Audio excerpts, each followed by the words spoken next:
करुण क्रंदन करना चाहिए, व्याकुल होना चाहिए। आखिर स्वरूप भगवान ने इतना सुंदर दिया, वैसा स्वभाव क्यों नहीं है? और चाहेगा तो अवश्य आवेंगे वे गुण उसमें।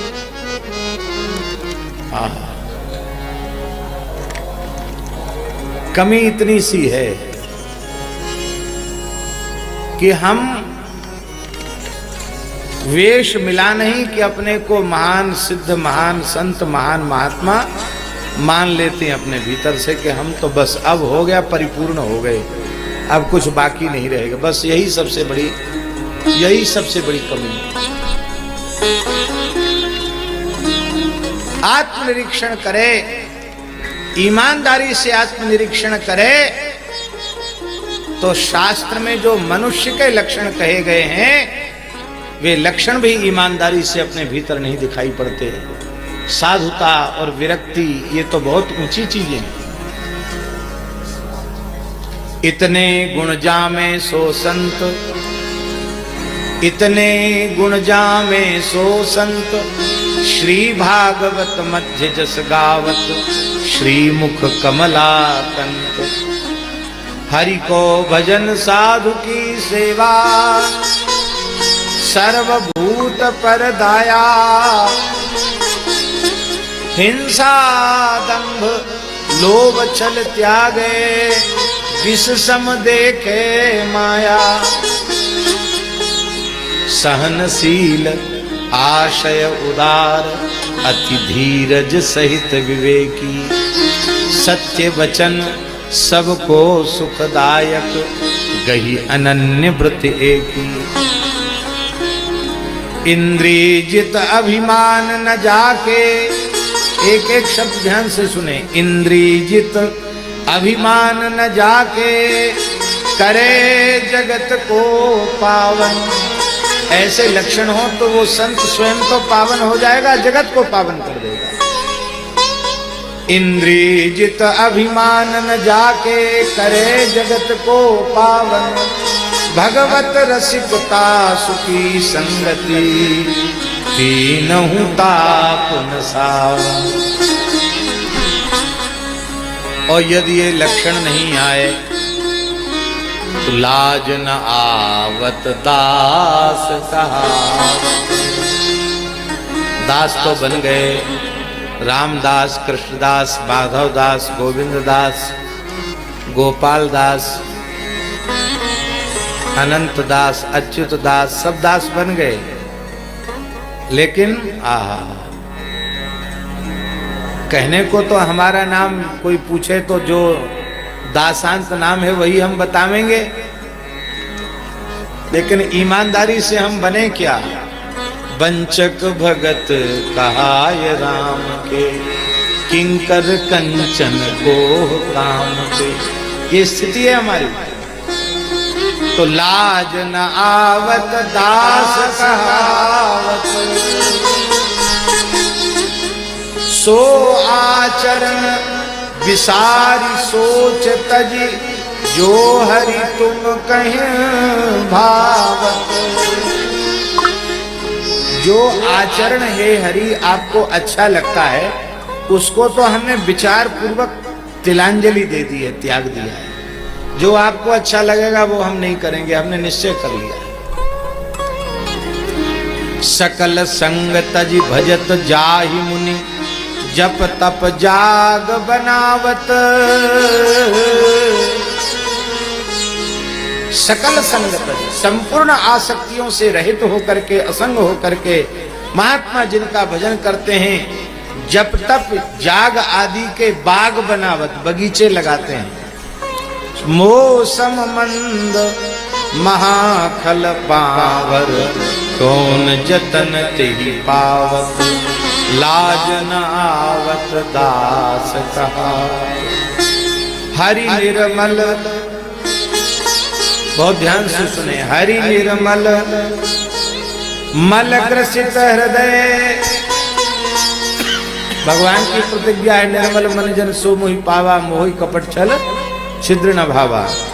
तो हरि निर्मल मल ग्रसित हृदय, असमंजस मोहि जनावत। जेहि सर काक कंक बकशूकर, क्यों मराल तहाँ आवत। जिस गंदे बदबूदार कीचड़ में सुअर, कौवे, बगुले ये जहां क्रीड़ा कर रहे हो, भला उस गंदले पोखरे में हंस क्यों आने लग गया।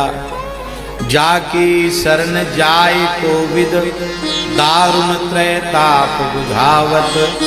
तहूँ गए मद मोह लोभ अति, सरगहूँ मिटत न सावत। भव सरिता कह नाव संत, यह कही और न समुझावत। ध्यान से सुनिए,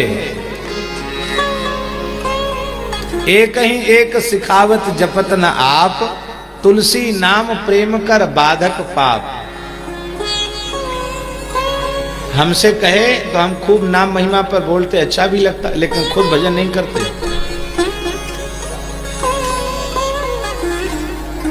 धोखे से कुछ निकल जाए तो ये भगवान की दया, गुरुदेव की कृपा है।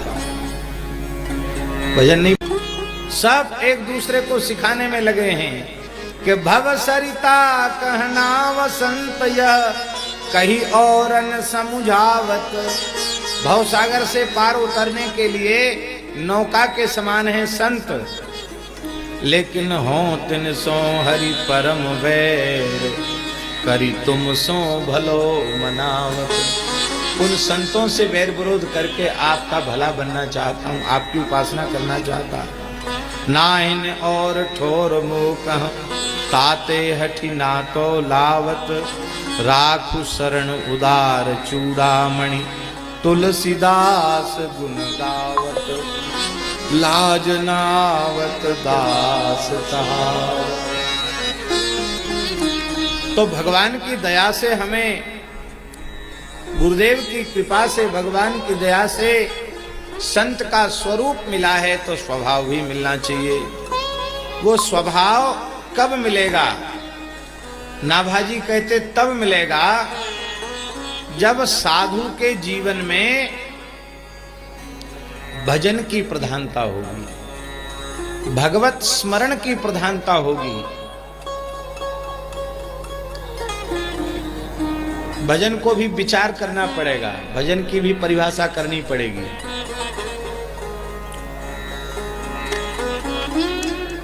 केवल नाम स्मरण ही भजन नहीं है। हम ये नहीं कहते कि नाम स्मरण भजन नहीं है, वो भी भजन है।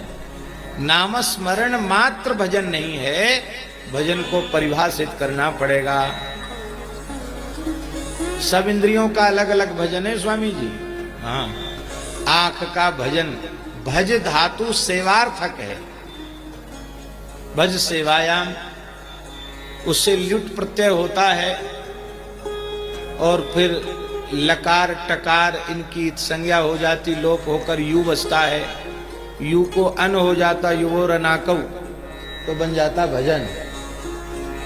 व्याकरण में भजन शब्द इस प्रकार से बनता है। इसका अर्थ होता है सेवन।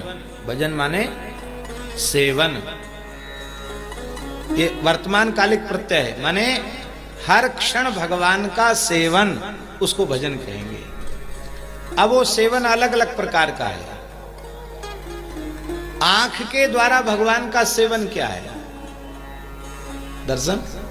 इसलिए आंख का भजन है गौ का, संत का, भगवान का, तुलसी का, पीपल का भाव पूर्वक दर्शन करना, गंगा जी का, त्रिवेणी का भाव पूर्वक दर्शन करना।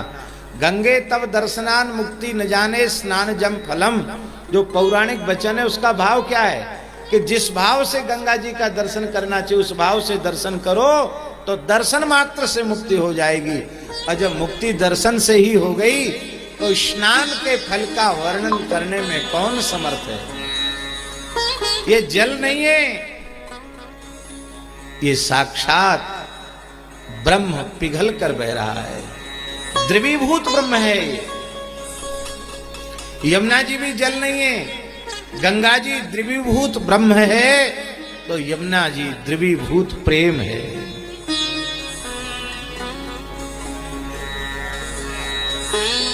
और सरस्वती तत्व विचार है। हाँ, साक्षात ब्रह्म विद्या सरस्वती। इसलिए बड़ी भारी नहीं है। तो आंख का भजन है भाव पूर्वक दर्शन करना, ये आंख का भजन है। कान का भजन है भगवत भागवत चरित्र श्रवण करना, ये कान का भजन है। जिह्वा का भजन है भगवान का गुणगान करना, कीर्तन करना, नाम जप करना, ये जिह्वा का भजन है। भगवान के अधरामृत प्रसाद का अनुभव करना प्रसाद लेते समय, ये जिह्वा का भजन है।